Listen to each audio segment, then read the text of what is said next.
My name is Lisa. My husband and I, Ronald, bought this lot to build our house on in 2007. In 2008, while we were building the house, we noticed that the lot that you'll see back there floods, or in other words, when it rained, it just filled up with water and it didn't drain. And we were baffled by that because this lot was sold to us to build a house on. And so we didn't expect for it to be flooded behind it. And so once that lot behind it floods, it floods our lot too. And this lot is in Oxmoor Landing Subdivision in Birmingham, Alabama. And the developer who lives across the street, whose house I will show you shortly, he actually told us in February of 2008 that the water would dry up shortly. And so we just assumed that that would be the case. But then in April, it didn't dry up. And so he actually stopped by here and asked us what we were going to do about it. And at the time, he was talking to my project manager, really, because although, I was overseeing the building of my house, I'm not an expert at it. So I had someone to guide me through this process of building our house. And he told that person at the time that he was not going to spend $10,000 to $15,000 fixing this problem. So I guess that kind of should have alerted me that he knew that this existed. But at any rate, the owners of the lot now, they're Oxmoor Preservation 1, and they have convinced Judge Eugene Barron in Bessemer that I have caused this problem, and this flooding was not here prior to me being here or to me building my home. And recently, they actually had an engineer to create a report, and he said that in order to fix this problem, we would need to fill those lots. That would be the optimal solution. Fill the adjacent lots, not my lot, but fill those lots in order to get this water to flow, which indicates to me that the water has always been here. And even he knows it. And my engineer has said that no, we would drain it, as a judge has ordered that we drain the water off of my lot onto the adjacent lot, which is over in this direction. That's the other lot. They're vacant lots. All of the adjacent lots are vacant lots. So I'd like to show you too the water. And the view from the street, actually the street is a circle and the street is that's behind this lot.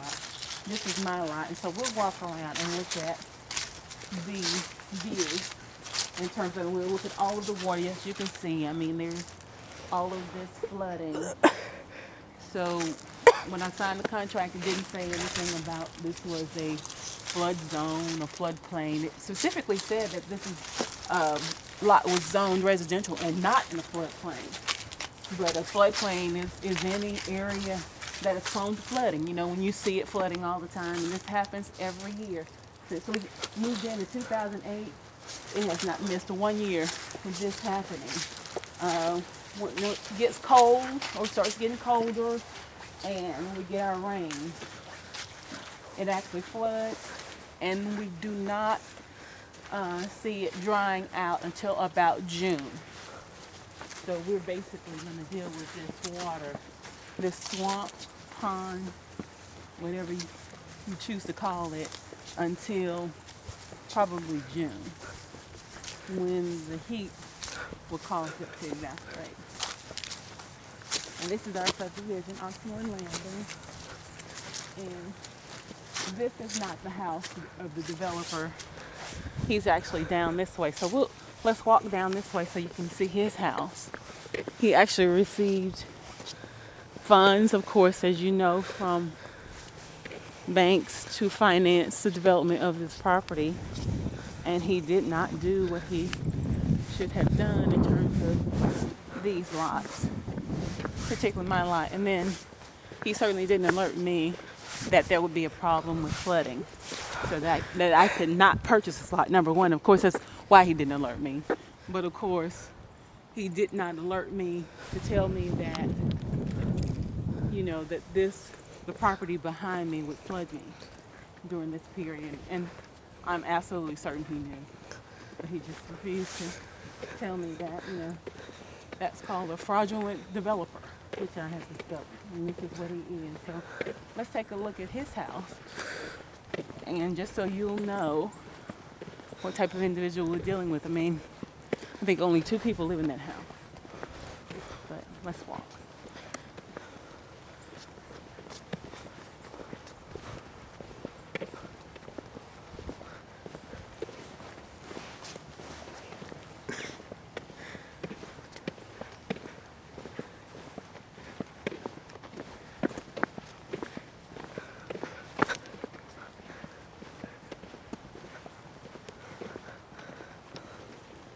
So this is his house.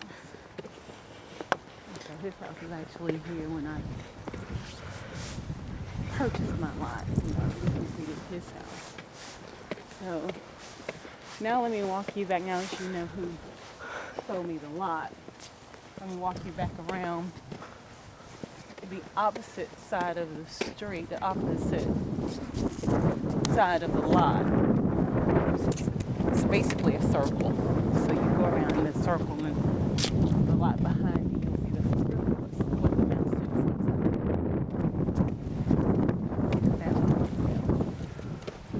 is. So you can witness the flooding firsthand.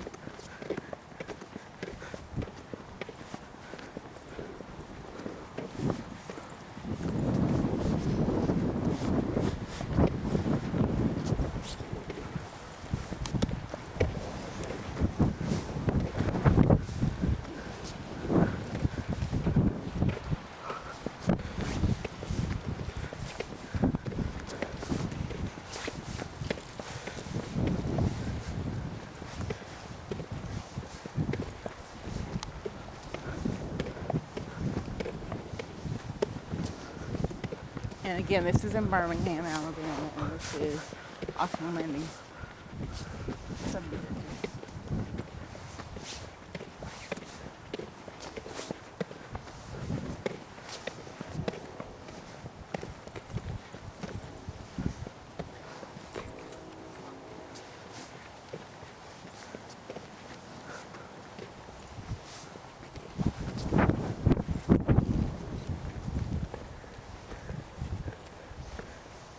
This is a lot that's adjacent to my lot, the front side of my lot. So basically the lot that's around my house are vacant lots.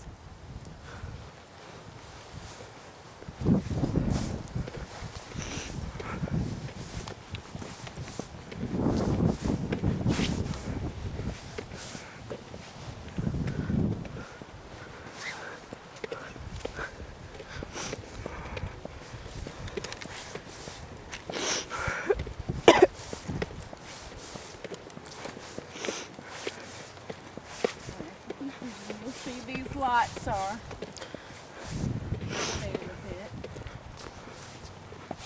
They're not level, of course. They have variations in topography, just even on one lot. And my lot is less than 1/3 of an acre, so they're not big lots in general. I think they're ranging anywhere probably from 1/4. I actually may have one a smaller lot, so let's say less than 1/3 to probably about 1/2 an acre. So they're not that very big, but they're very expensive compared to the city of Birmingham. And I paid practically twice as much for my lot alone versus the median home values in the city of Birmingham in this particular zip code. But if you can see from this side, if you look down in closely, you can see where the flooding is coming all the way back towards this side as far as it can go, and then it starts going toward my house, because when you look through the woods, you can actually see my home, my lot.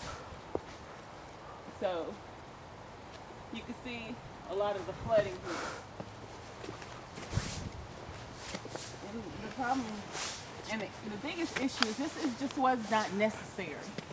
This should have been fixed on the front end.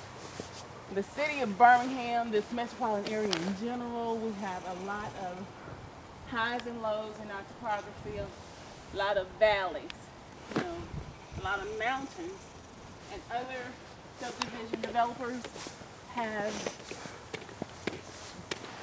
made the necessary adjustments to the lots in terms of adding easements to assure that, you know, this type of flooding doesn't occur. And by the way, this lot is for sale. It is certainly for sale. And if it is actually purchased during the months probably from July till late November, the buyer will not know that this problem is going to happen unless I tell them. Because the developer and the current owners and the city of Birmingham has not disclosed this information. The plat, the subdivision plat, the survey has not been modified to show this. And and no one's arguing that this is an issue, that it should be a drainage easement here. Matter of fact, they said there's a natural drain away. The surveyor, Carl Hager, says that this is a natural drain way and it should be draining actually through my bedroom the way he drew it. And Judge Barron just fell for a hook, line, and sinker. And so he's just saying, oh, it's my issue. I caused it. But if you look carefully at this lot, I guess he described on the southwest corner. I had an arborist look at it, and he's showing me where it has actually been burned up by the developer. He had to have done this. He put down trees and additional shrubs. If you look through there, you can see them to keep that water, which it was actually flowing more toward this way than toward my home, but it keeps the water flowing this way. Keeps it from flowing this way, excuse me, so it can flow toward my home. And here's a home that the developer actually built. I'm not sure exactly who lives there. Someone lives here now, but the bottom line is it's been burned up so that the water won't flow this way. And that's it.